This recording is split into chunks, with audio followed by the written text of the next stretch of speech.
SBC Media. Welcome to the iGaming Daily Podcast, analysing the news from the betting and gaming industry all over the globe, supported by Optimove, the #1 CRM marketing solution for the iGaming market.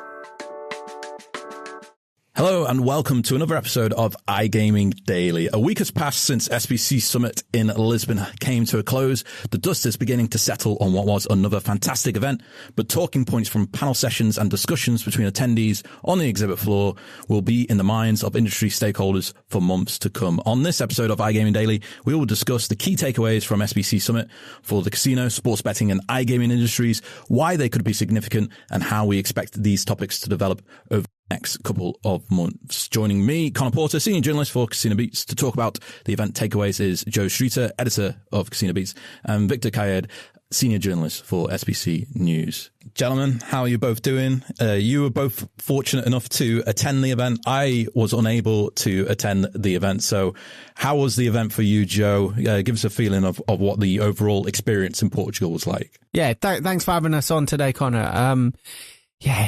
It was just so immersive. There was so much going on. I think from every corner of the industry, there was an expert and there was just phenomenal insights. Obviously, I kind of stuck to my lane a little bit where possible and was glued to the casino and iGaming stage. But I did get out and listen to some content around emerging markets. Got to have lots of really unique and cool discussions as well with just so many different people, pick the brains of some real industry leaders. So that's always a fun thing. And also, just getting to see a bit of Lisbon as well and getting to attend some of the glitzy networking parties. Fantastic stuff. Viktor, how was the event for you in Lisbon? First of all, thanks for having me here.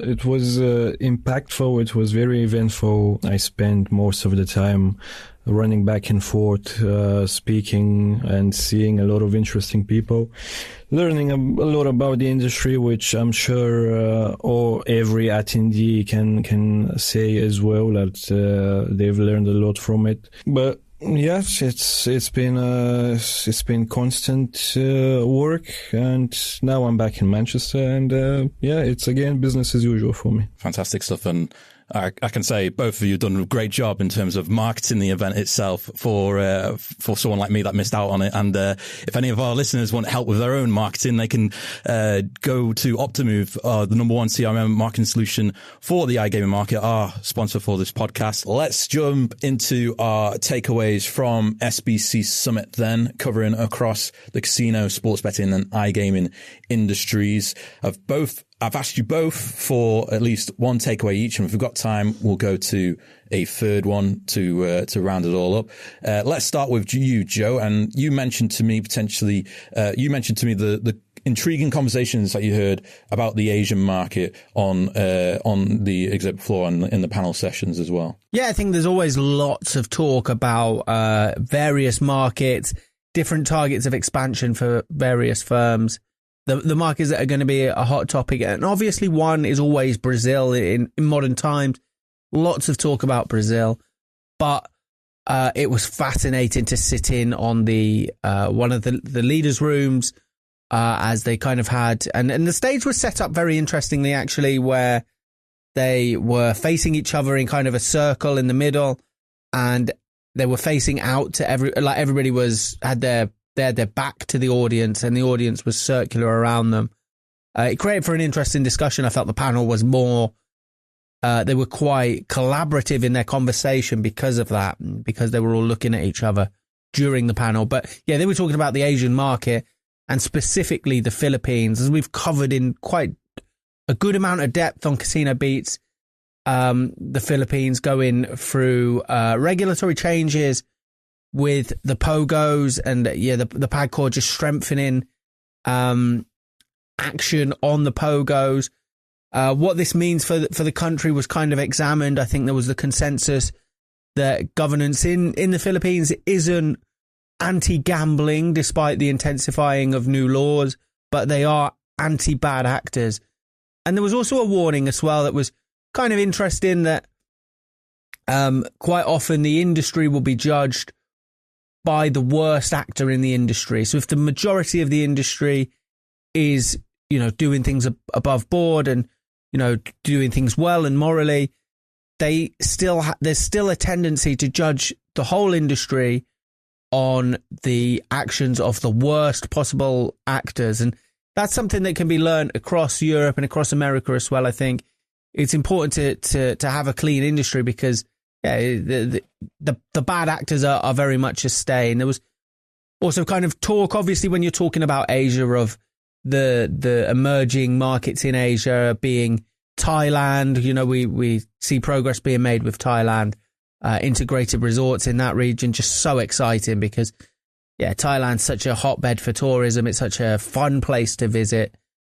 And also Japan, and another completely kind of different beast to tackle for operators, but one that is, again, just so exciting. And just underlined that when operators are entering these markets, operators need to understand the nuances. They need to understand the culture if they are to have a successful expansion into Japan or Thailand. Certainly true. And, as you mentioned, Asia is a growing market at the moment with resorts in Macau recovering from the pandemic, more recently showing that they've almost fully recovered from that. We had the recent news as well about MGM Resorts in Osaka in Japan with a resort commitment to build a resort there. So it's definitely a growing market, isn't it, Joe, within that part of the world? Yeah, 100%. And as you see kind of the tightening of restrictions in Macau is, it's going to be attracting the allure of other regions, and very interesting to see. And on that note, it's really important that kind of the Philippines and the PAGCOR ensure that companies want to retain their footprint in the Philippines, and they want to retain there because the Asian market as a whole is so exciting. There's so many different areas that are a prospect, and right now, the Philippines is kind of a market. This was emphasized on the panel. That is one that provides an entry point for operators looking to come into Asia, and they might be looking to expand into Japan or into Thailand or into any of the other regions. But the Philippines kind of provides an entry point, and it's quite important, I think, to the Philippines economy, and I think it will be to President Marcos as well that they retain that status, even as they are kind of tightening restrictions and looking to tackle the bad actors. Viktor, from your takeaway, you brought a position with sports betting and niche sports, particularly in focus the Olympics. What was the chatter from your perspective at SBC Lisbon about niche sports and sports betting? It was a very interesting discussion, actually, about the Olympics themselves and niche sports in them. Obviously, there is big market to capitalize on that because the Olympics are also competing with more saturated markets like football, basketball, volleyball, cricket. Bookmakers have historically struggled to capitalize on that competition for a few various reasons as well.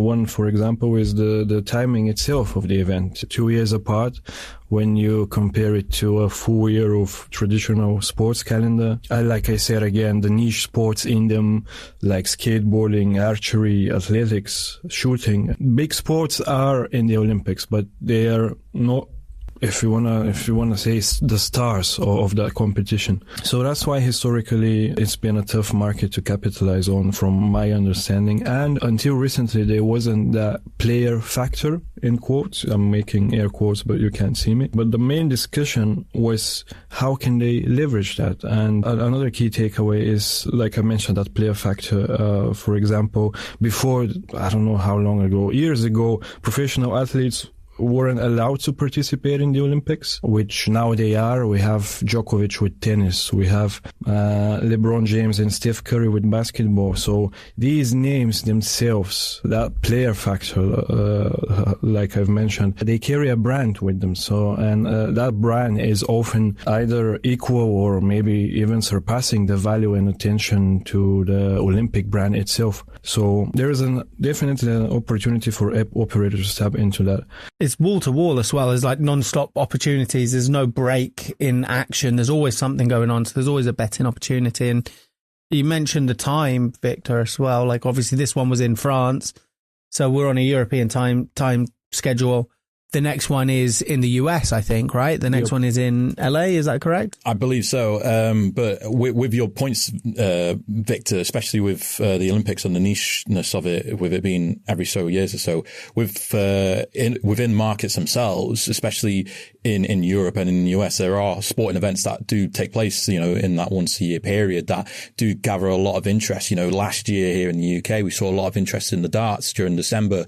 That World Championship's coming up later on this year. In the US, expanding opportunities with Formula One, and they've got their races going on there later this year. So, we could see that continue on in the next couple of months, Victor, but in different sports. Exactly. But the key here is how do these sports become popular, those niche sports, and the popularity around them is driven by the players themselves. So like the betting numbers are kind of hinged at the Olympics on the big stars being in the event. That's the key solution for operators. They need to localize their offering. They need to target specific markets and see what sports these countries are good in, and offer the bettors the personality to bet on. They kind of want to bet on the main characters, right? They want to. That's what drives betting engagement, I guess. And there's a bit of a lull in terms of Olympic stars a little bit. Obviously Usain Bolt dropped out. I think people would have been plying on Usain Bolt props to get on him, whether it's to break records or to do this, or even, over-unders on how many times, he pulls the famous Usain Bolt celebration. I think, it's driven by the stars, I think, the betting engagement. Definitely, I agree with you there for sure. Time for the decision is now how Sportsbook want to capitalize on that. And the need for change is evident. So, in my opinion, the way bets are placed is going to change in the future. Because let's talk about your Sportsbook's UIs now. For me personally, they are very complicated. So, bets must be simplified. They must be made easy to use.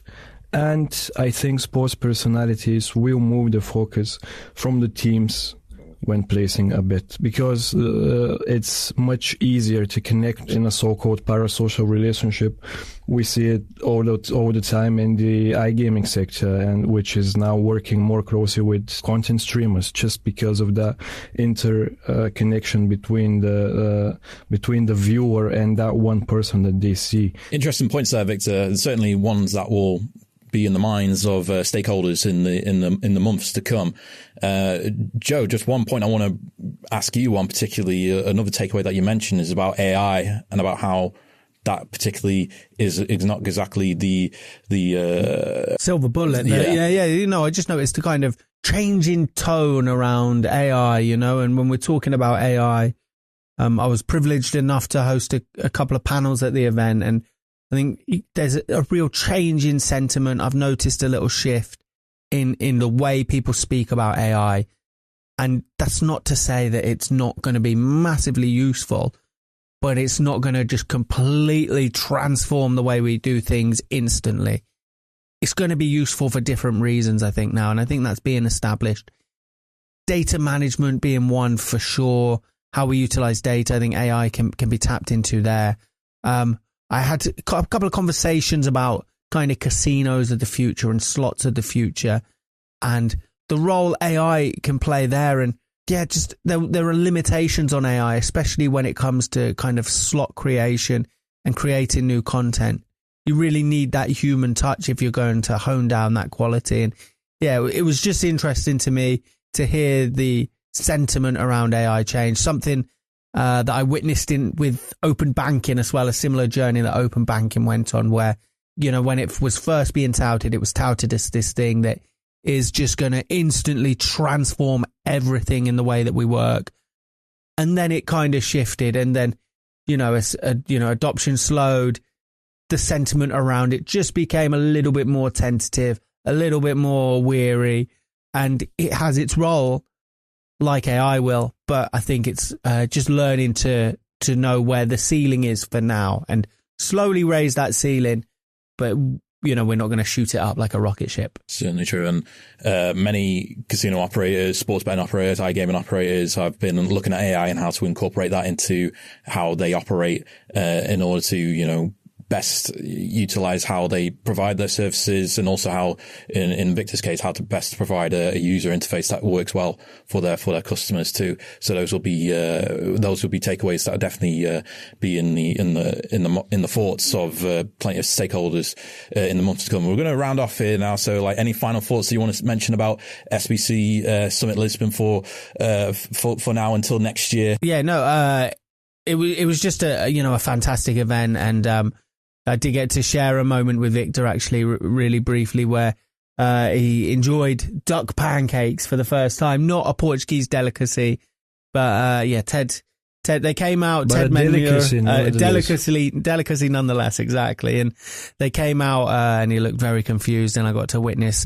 Ted Menmuir mentor Victor into rolling the perfect duck pancakes. So that was quite a beautiful experience, very wholesome, and very filling as well, I think. Yeah, definitely. And I'm not usually a big Chinese food guy, but I think this experience transformed me forever in a good way. Thanks, Ted, for teaching me the way of life. And Joe, I'm glad you enjoyed. One final thought as well as we close.